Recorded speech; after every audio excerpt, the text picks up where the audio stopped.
자, 신약성경 333페이지 데살로니가 전서 5장의 말씀을 볼 차례입니다. 데살로니가 전서 5장 16절에서 22절까지의 말씀을 우리 같이 보도록 하겠습니다. 데살로니가 전서 5장 16절에서 22절 우리 같이 하나님의 말씀을 읽도록 하겠습니다. 시작. 항상 기뻐하라. 쉬지 말고 기도하라. 범사에 감사하라. 이것이 그리스도 예수 안에서 너희를 향하신 하나님의 뜻이니라. 성령을 소멸하지 말며 예언을 멸시하지 말고 범사에 헤아려 좋은 것을 취하고 악은 어떤 모양이라도 버리라. 하나님의 말씀입니다. 아멘. 자, 이 데살로니가 그리스 반도를 둘로 나눌 수가 있어요. 위쪽하고 아래쪽. 우리 한반도를 남한, 북한 이렇게 나누듯이 나눌 수가 있습니다.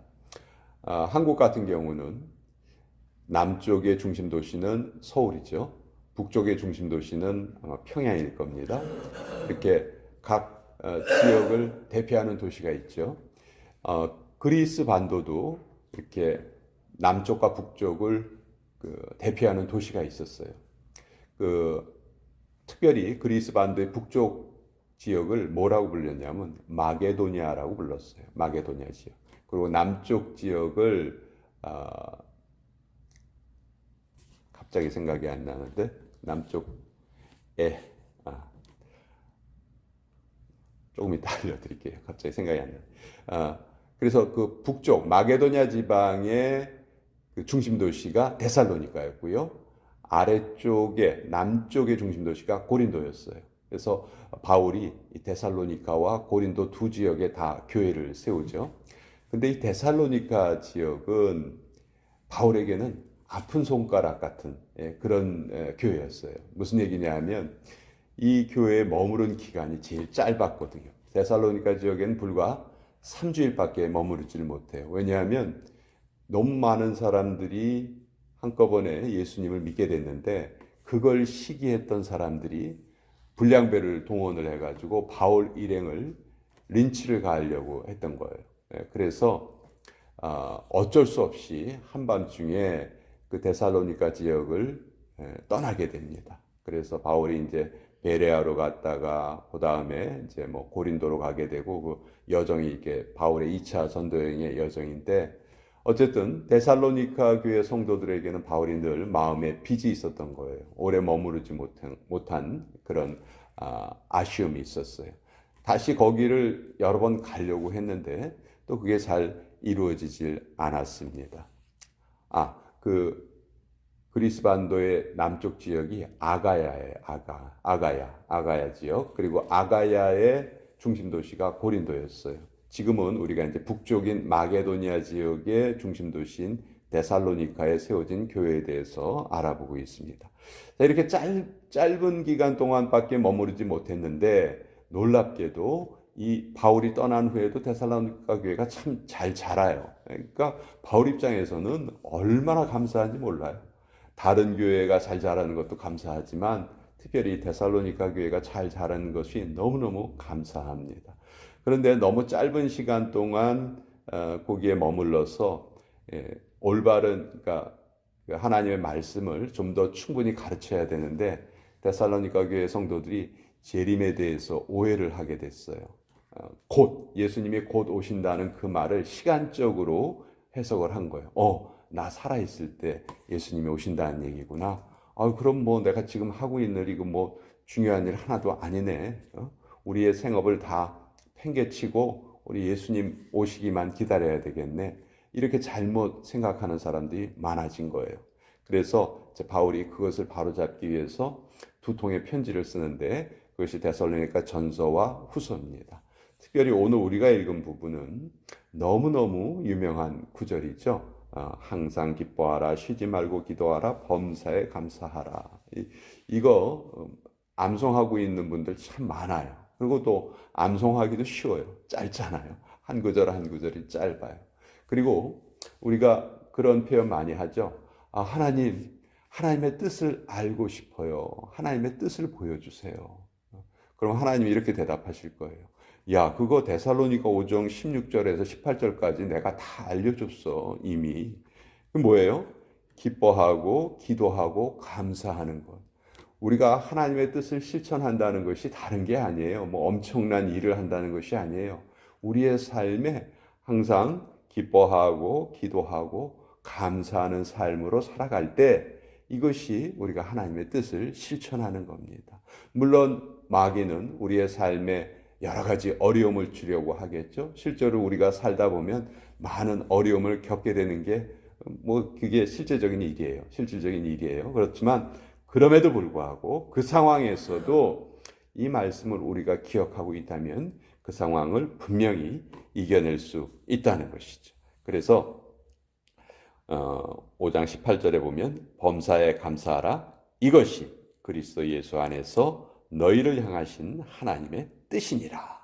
여기 분명히 하나님의 뜻이 나와 있어요. 그러니까 우리가 이 말씀을 하나님의 말씀으로 받는다면 이제부터 하나님의 뜻을 보여주세요. 우리가 이렇게 이런 엉뚱한 기도는 하지 않겠죠. 감사하고 기뻐하고 기도하면은 하나님께서 우리의 삶을 이끌어 가신다는 거예요. 저는 오늘 특별히 20절에 예언을 멸시하지 말아라 이 말을 좀 함께 나누려고 하는데, 예언이라는 말은 우리 일반적으로는 앞으로 일어날 일을 미리 알려주는 것을 예언이라고 하죠. 근데 성경의 예언은 그게 아니에요. 성경의 예언은 하나님이 이미 알려주신 뜻을 그 시점에서 다시 한번 깨닫고 알려주는 것.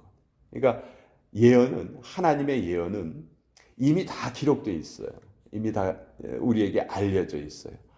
앞으로 한 달 후에 무슨 일이 생길 거야, 2달 후에는 어떻게 될 거야. 이게 하나님의 예언이 아닙니다. 하나님의 예언은 그것이 아니고 이미 하나님께서 우리에게 알려주신 것을, 수많은 것이 하나님께서 우리에게 알려주신 거잖아요. 그 중에서 지금 내 삶의 현실에 필요한 것이 어떤 말씀인가를 깨닫는 거예요. 그것이 예언입니다. 자, 성경 앞부분을 보면 하나님께서 창세 초기에는 직접 하나님이 찾아오셔서 말씀을 전해주세요. 노아에게 찾아오셔서 홍수가 일어날 것을 알려주셨죠. 또 아브라함을 찾아오셔서 믿음의 조상으로 세울 것을 알려주셨어요. 모세를 찾아오셔서 이스라엘 백성들을 가나안 땅으로 이끌어갈 사명을 알려주셨어요. 이때는 하나님이 직접 사람에게 찾아오셨어요. 근데 그 이후에 이스라엘이 나라를 이룬 후에는 하나님이 선지자를 통해서 하나님의 말씀을 알려주세요. 선지자들이 나타나서 하나님이 이렇게 말씀하셨습니다. 그래서 하나님의 뜻을 알려주죠. 자, 이제 마지막 때 예수님께서 오셨을 때에는 예수님은 말씀이 육신이 되어서 오신 분이라고 하셨어요. 즉 하나님의 예언의 말씀이 이제 예수님이라는 한 인물을 통해서 우리에게 다 알려지게 되었고, 예수님께서 승천하신 후에는 이제 완성된 하나님의 말씀, 즉 성경을 통해서 우리에게 하나님께서 자기의 뜻을 알려주고 계시는 거예요. 그러니까 우리가 지금 나는 하나님의 뜻을 알지 못하겠어 이렇게 말하는 것은 참 어떻게 보면 안 맞는 일이에요. 틀린 말이에요. 하나님이 이미 자신의 뜻을 우리에게 다 알려주셨어요. 아까 읽은 것처럼 기도하고 기뻐하고 감사하고 이것도 하나님께서 우리에게 알려주신 뜻이고요. 예언도 멸시하지 말아라. 즉 하나님께서 우리에게 주신 예언을 멸시하지 말아라. 그렇게 말씀하셨는데, 우리 인류의 역사는 안타깝게도 하나님의 예언을 무시한 역사다. 한마디로 그렇게 말할 수 있어요. 아담에게 명령하신 그 말씀을 아담이 무시했죠. 그리고 타락하고 맙니다. 또 하나님께서 사울을 이스라엘의 초대 왕으로 세우셨어요. 왕과 제사장이 할 수 있는 역할을 정확하게 하나님 알려주셨어요.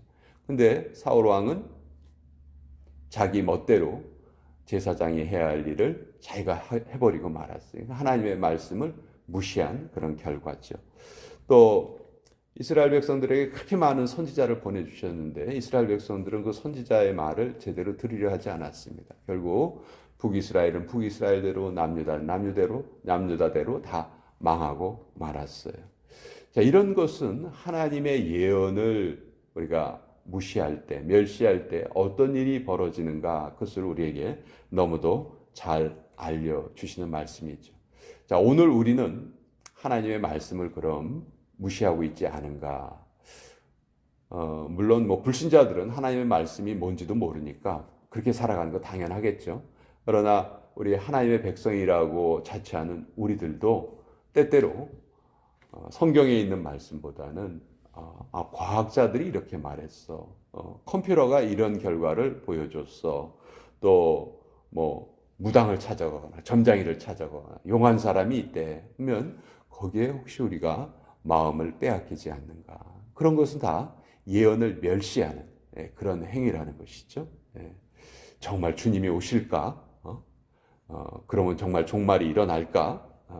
하나님께서 꼭 뭐 행한 대로 심판하신다고 하는데 내가 행한 일을 하나님이 다 기억하고 계실까? 괜히 나 겁주려고 하는 소리 아닌가? 혹시 우리가 이런 잘못된 생각에 빠져 있다면 그것 역시 우리가 말씀을 무시하는 거예요. 예언을 멸시하는 거예요. 바울은 분명히 말합니다. 예언을 멸시하지 말아라 강조하고 있어요.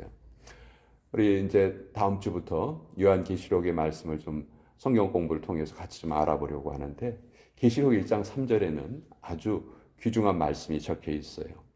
이 예언의 말씀을 읽는 자와 듣는 자와 그 가운데 기록한 것을 지키는 자가 복이 있나니 때가 가까움이라. 예언의 말씀을 읽고 배우고 또 지키고 이것이 너무너무 소중하다는 거예요. 그래서 오늘도 우리 신앙의 가장 큰 기준은 바로 이 하나님의 말씀이다.